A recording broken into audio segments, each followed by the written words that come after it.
함께 사도신경으로 신앙 고백하시겠습니다. 나는 전능하신 아버지 하나님 천지의 창조주를 믿습니다.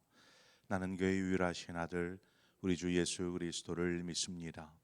그는 성령으로 잉태되어 동정녀 마리아에게서 나시고 본저 빌라도에게 고난을 받아 십자가에 못 박혀 죽으시고 장사된 지 사흘 만에 죽은 자 가운데서 다시 살아나셨으며 하늘에 오르시어 전능하신 아버지 하나님 우편에 앉아 계시다가 거기로부터 살아있는 자와 죽은 자를 심판하러 오십니다. 나는 성령을 믿으며 거룩한 공교회와 성도의 교제와 죄를 용서받는 것과 몸의 부활과 영생을 믿습니다. 아멘. 우리 함께 찬송가 144장 예수 나를 위하여 십자가를 질 때, 찬송가 144장 함께 찬송하도록 하겠습니다. 찬송가 144장입니다.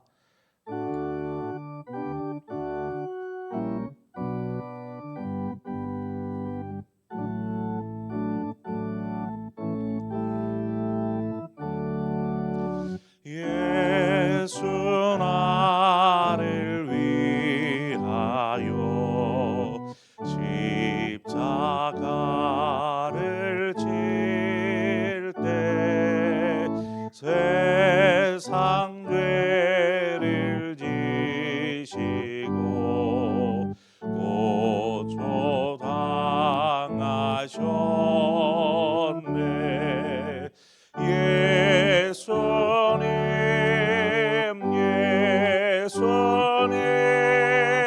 나의 죄 위하여 보배 피를 흘리니 죄인 받으소서.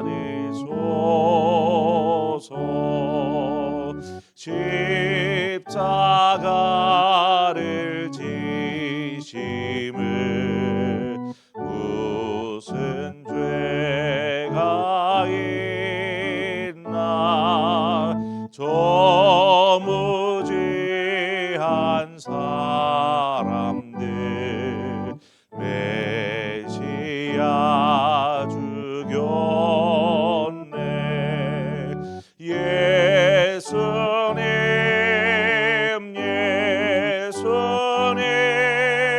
나의 죄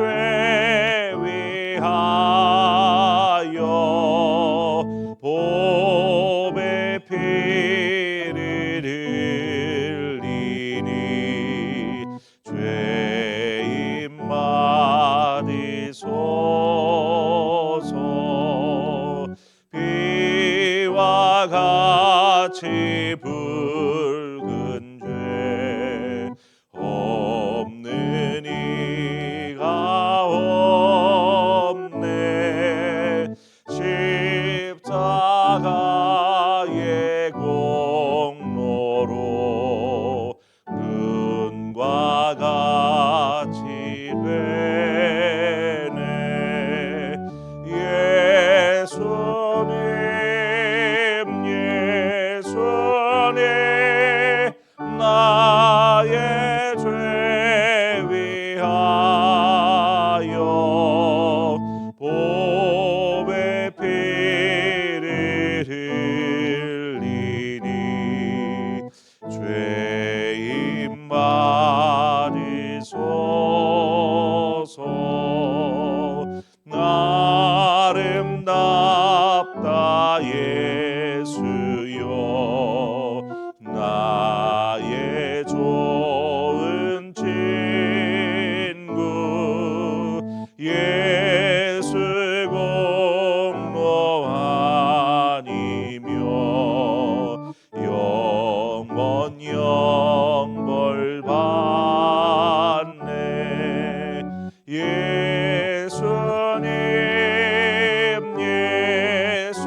말씀 보겠습니다. 열왕기상 13장 12절에서 20절의 말씀입니다.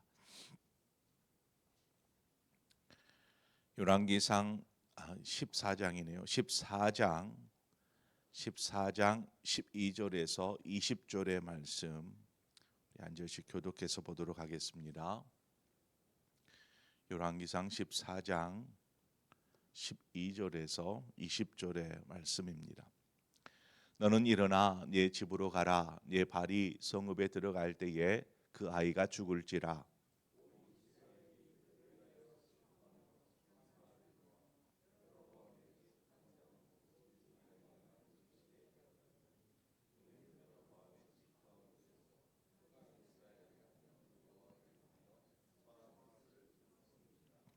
여호와께서 이스라엘 위에 한 왕을 일으키신즉 그가 그날에 여로보암의 집을 끊어버리리라. 언제냐 하니 곧 이제라.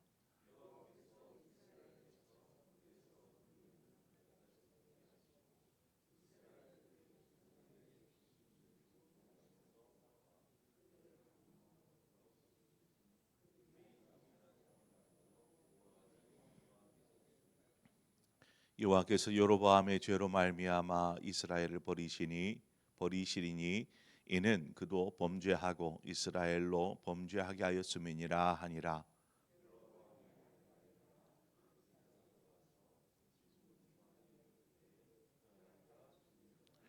온 이스라엘이 그를 장사하고 그를 위하여 슬퍼하니 여호와께서 그의 종 선지자 아이야를 통하여 하신 말씀과 같이 되었더라.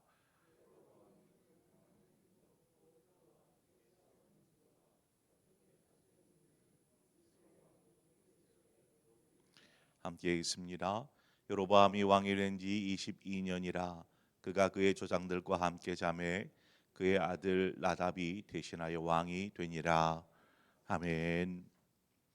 여로보암의 아내가 선지자 아이야를 찾아왔죠. 그리고 하나님께서 선지자 아이에게 전하여 준 이야기들을 아이야는 이 아내에게 전달합니다. 그 이야기는 이제 그 이야기를 다 듣고 그의 아내는 집으로 디르사로 돌아가게 되죠. 그 집으로 돌아갔을 때 그의 아들 아비야가 죽게 됩니다. 그런데 본문에 중요한 아비야에 대한 내용을 기록하고 있습니다. 13절에 보면은 기록되어 있는 부분인데 온 이스라엘이 그를 위하여 슬퍼하며 장사려니와 여로보암에게 속한 자는 오직 이 아이만 묘실에 들어가니니 이는 여로보암의 집 가운데에서 그가 이스라엘 하나님 여호와를 향하여 선한 뜻을 품었음이라. 이렇게 기록하고 있습니다.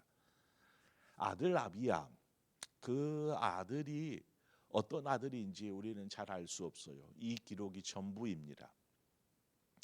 아비야는 오늘 여기 13절에 말씀하고 있는 것처럼 하나님 여호와를 향하여 선한 뜻을 품었던 사람, 그런 하나님을 향하여서 선한 뜻을 품고 살았습니다. 이는 그가 경건한 자로서 아버지 여로보암이 우상을 만들고 또 우상의 제단을 만들어서 섬기도록 하는 이 모든 일에 대하여서 아마 이 아비야가 반대를 한 것 같습니다. 아버지 왜 그렇게 하십니까? 이렇게 하면 안 됩니다. 그는 죽음을 면치 못했지만 온 이스라엘 백성이 아비야의 죽음을 인하여 슬퍼합니다. 온 이스라엘 백성이. 이로 보아도 왕의 아들로서 어떤 이스라엘 백성들에게 아비야가 어떤 신임을 얻었던 것으로 우리가 생각해 볼 수 있죠. 신임을 얻었다. 그 말은 그 아들만큼은 옳은 길을 걷고 있어 라고 백성들이 생각할 수 있었던 것입니다. 아비야는 그렇게 병들어 죽고 평안히 묘실에 이렇게 안치될 수 있었습니다. 아니 병들어 죽어서 장사된 것이 어떻게 그것이 잘된 것인가? 그의 죽음이 안타깝게 보이지만 하나님께서 여로보암의 집안을 심판하실 때에 그 심판 가운데에는 여로보암 집안의 모든 사내들, 이 모든 남자들은 죽게 되고 묘실에 장사되지 못하게 됩니다. 밖에 그냥 버려져서 우리가 어제 살폈던 것처럼 짐승의 먹이가 되도록 그러한 수치를 당하게 됩니다. 이러한 신세를 겪게 될 것을 보면 오히려 아비야는 평안하게 묘실에 장사가 되었다라는 것입니다. 어떻게 보면 여로보암 가문에 있어서 아비야만큼은 축복을 누렸다라고 볼 수 있는 대목이죠. 하나님은 여로보암뿐만 아니라 오늘 본문에 보니까 이스라엘 백성에 대해서도 징계를 선언하십니다. 어떠한 징계인가? 뭐 징계가 아니라 징벌이라고 보아도 될 것 같아요. 15절에 보면 여호와께서 이스라엘을 쳐서 물에서 흔들리는 갈대같이 되게 하시고 이스라엘을 그의 조상들에게 주신 이 좋은 땅에서 뽑아 그들을 강 너머로 흩으시리니 그들이 아세 상을 만들어 여호와를 진노하게 하였음이니라. 이렇게 기록하고 있는데, 자, 왜 이스라엘 백성이 징계를 받는 것일까요? 그것은 여로보암이 행한 정책, 그 정책을 위해서 우상을 만들고 우상의 제단을 만들었습니다. 그러니까 신전들을 만든 것이죠. 이것들을 세울 때에 설령 이스라엘 백성들이 그 우상의 제단에 가서 분향을 하거나 제사를 드리지 않았더라도 이렇게 행하고 있는 여로보암에 대해서 이스라엘 백성들이 침묵했다는 것입니다. 또 오히려 그러한 여로보암의 모습에 함께 동조하였다는 것이죠. 이스라엘 백성이 백성 중에 어느 누구도 이에 그 여로보암이 행하는 그러한 죄악된 일에 맞서거나 항거하지 않았다라는 것입니다. 우리가 앞서 솔로몬 왕이 다스릴 때에 이스라엘 백성이 자신들에게 지어진 그 무거운 멍에 짐 때문에 너무나 힘들어했습니다.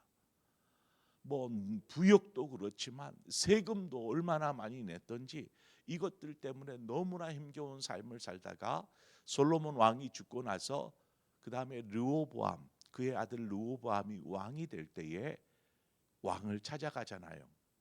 이 여로보암을 필두로 해서 왕을 찾아갑니다. 그리고 왕에게 이야기하죠. 왕이여, 우리가 당신의 아버지 솔로몬에 의해서 너무나 무거운 멍에를 여태껏 지어왔습니다. 너무나 힘이 듭니다. 우리의 멍에를 좀 가볍게 해주시오. 그러면 우리가 당신에게 충성하겠습니다. 하지만 르호보암이 이들의 말을 듣지 않잖아요. 말을 듣지 않습니다. 오히려 더 무거운 멍에를 이들에게 짐지웁니다. 또 이들에게 부역을 시키기 위해서 감독관인 아도람을 보내죠. 그때 이스라엘이 어떻게 합니까? 이스라엘 백성들이 아도람을 돌로 쳐 죽입니다. 그리고 여로보암을 왕으로 세워서 르호보암에게 반기를 들죠. 어떻게 보면 반역 혹은 백성들의 반란이라고 이렇게 이야기할 수 있을 것입니다. 왜 이때는 그렇게 나서서 이 르호보암에게 반기를 들었으면서 여로보암이 행한 추악한 정책, 우상 숭배하도록 하는 이 모든 정책이 펼쳐질 때에는 이들이 가만히 있었다라는 것입니다. 저는 여기서 우리의 신앙의 모습을 또 한번 돌아보게 됩니다. 우리가 살아가는데 우리의 삶에, 우리가 살아가는데 생활에 어떤 직접적인 해가 되거나 혹은 피해가 오면 우리 어떻게 해요?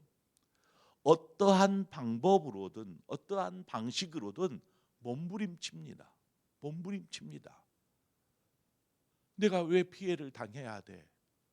가만히 있지 못하죠. 삶에서 오는 어떤 것들에 있어서는 우리가 막 몸부림쳐서 삶을 다시 회복시키거나 반전시키려고 하는 것이죠.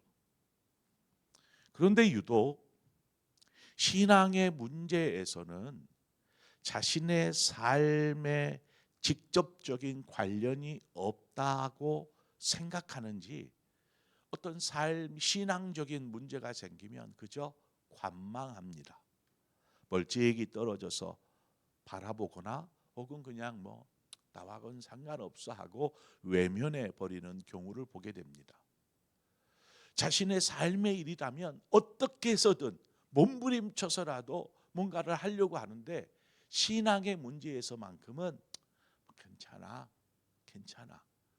한 걸음 뒤로 물러서거나 아니면 상관없지 하고, 이것이 나의 삶에, 내가 살아가는데 직접적으로 영향을 미치지 않는다라는 생각들을 하면서 살아가더라는 것이죠.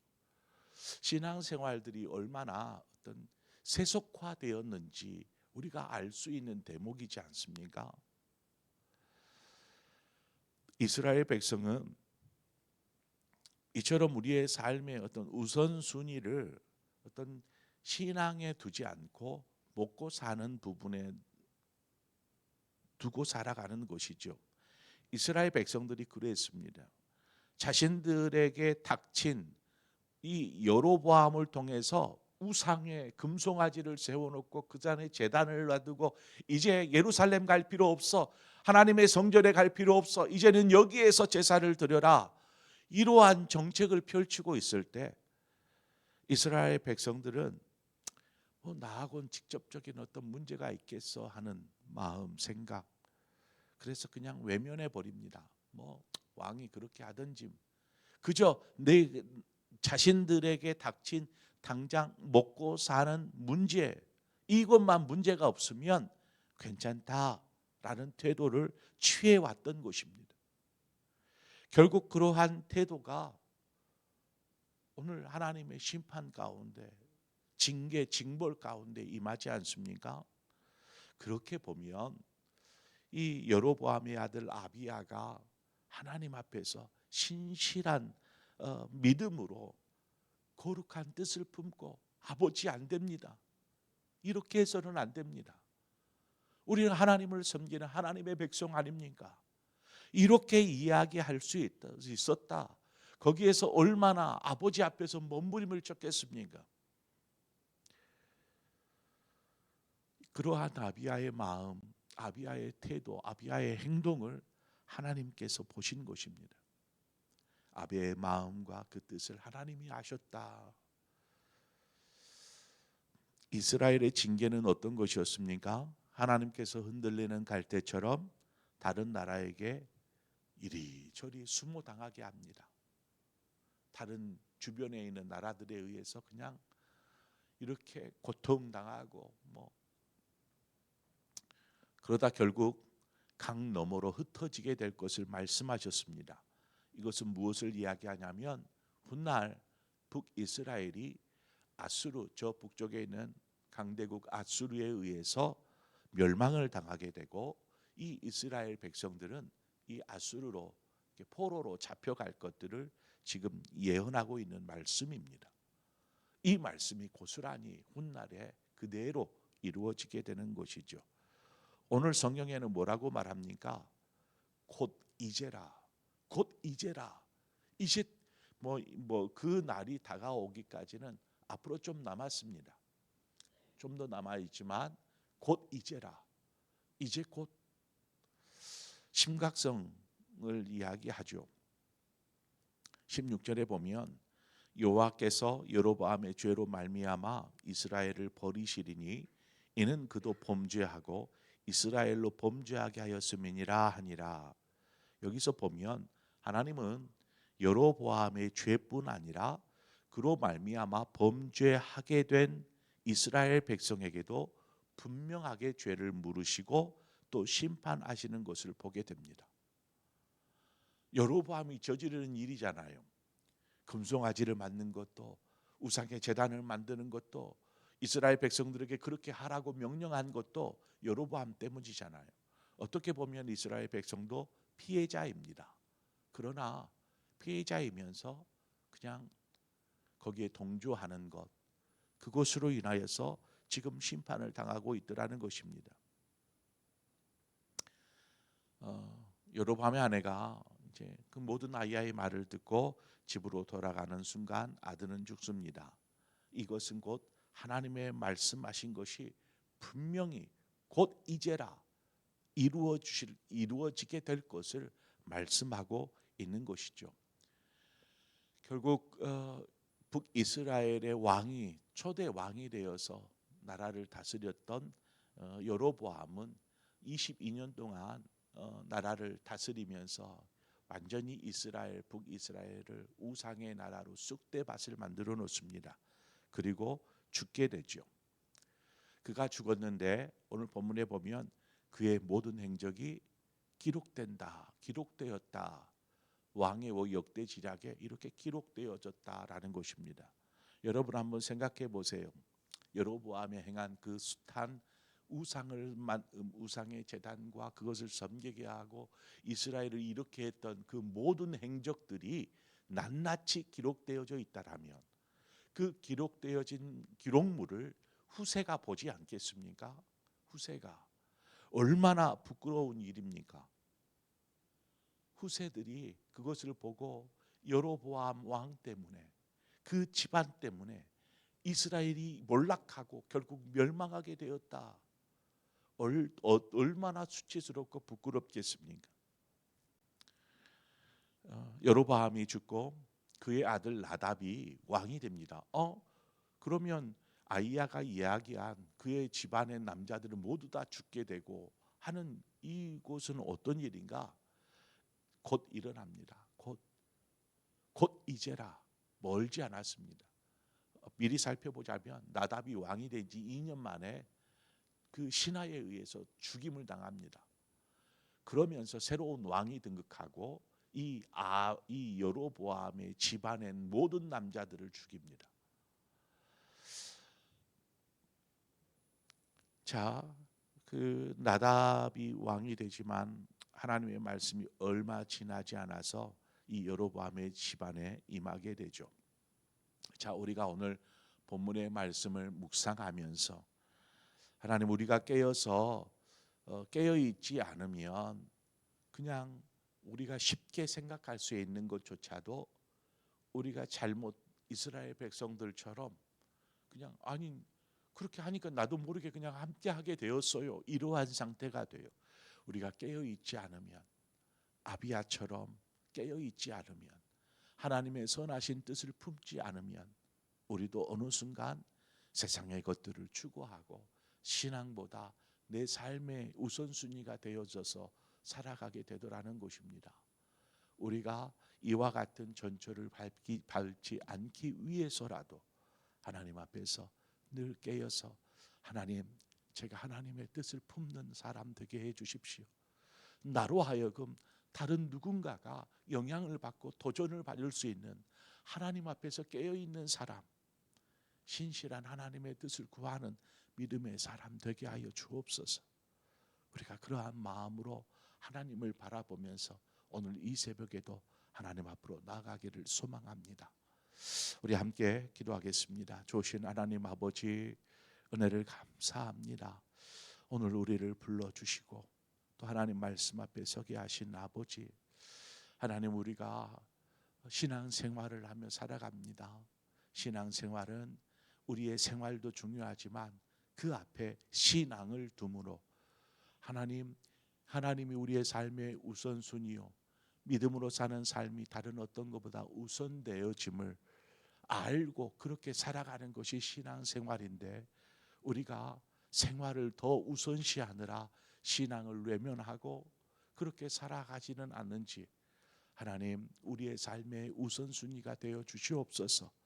그래서 항상 깨어있게 하여 주시고 오늘 아비야처럼 하나님의 뜻을 품고 살아가는 하나님의 사람으로 오늘을 살게 하여 주시옵소서. 예수님의 이름으로 기도합니다. 아멘. 오늘 이 시간 말씀을 생각하며 우리 함께 기도하기를 원합니다. 하나님께서 이건 나에게 하신 말씀이야 라고 생각되면 그 말씀을 붙잡고 그것으로 기도의 줄을 삼으십시오. 하나님, 제가 이렇게 하고 싶습니다. 하나님, 그러나 연약하고 부족해서 하나님, 그렇지 못할지라도 성령님 도와주셔서 능히 믿음 안에 이렇게 살아갈 수 있도록 도우시옵소서. 늘 깨어 기도하게 하여 주옵소서. 우리 그러한 마음으로 함께 기도하기를 바라고 우리 교회 환우들을 위해서 함께 기도해 주시기를 바랍니다. 우리 교회 많은 환우들이 있습니다. 어제도 제가 병원에 신방을 가서 우리 집사님의 남편, 예수 믿지 않는 분이신데 암으로 인해서 이제 얼마 남지 못한 것 같아서 갔습니다. 가서 예수님 복음 전하고 또 복음 전하니까 예 하면서 받아들이셨어요. 이런 하나님의 사람들이 세워질 수 있도록 그들이 믿음 안에서 흔들리지 않도록 위에서 기도해 주시기를 바랍니다. 그리고 내일 있을 우리 3월 월삭 새벽 예배를 위해서 함께 기도해 주시기를 바랍니다. 우리 함께 기도하고 또 여러분 각자의 기도의 제목을 기도하시다 자유롭게 돌아가시겠습니다. 함께 기도하겠습니다. 좋으신 아버지 하나님, 은혜를 감사합니다. 하나님, 하나님의 날에 우리가 깨어서